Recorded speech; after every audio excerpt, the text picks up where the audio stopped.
Welcome to Guide Guru. We hope this video helps. You start by making sure the phone is unlocked and you have local admin access. Open Settings and go straight to Network and Internet, then Wi-Fi. Tap the connected network to view details. If there's a password field masked, you'll need to reveal it next. If you have an Android with QR sharing, prepare to use it. On iPhone, make sure you're signed into the same iCloud account for sharing. Once done, proceed to the Reveal or Export option to extract the key. You now perform the central steps to get the password.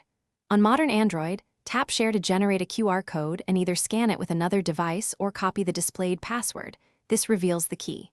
On iPhone, use the built-in Wi-Fi sharing flow with another trusted Apple device. Make sure both devices are unlocked and Wi-Fi/Bluetooth are on. If neither works, open a browser, log into the router admin at 192.168. You finish by storing the password securely and hardening access. Save it into a password manager and enable two-factor authentication where applicable. Change any default router credentials to a strong passphrase that you can remember or retrieve. Make sure to test a reconnect on the phone to confirm success.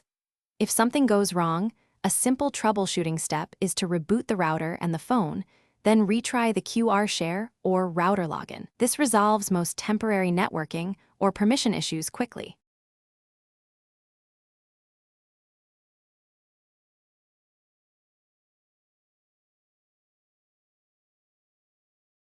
Thanks for watching.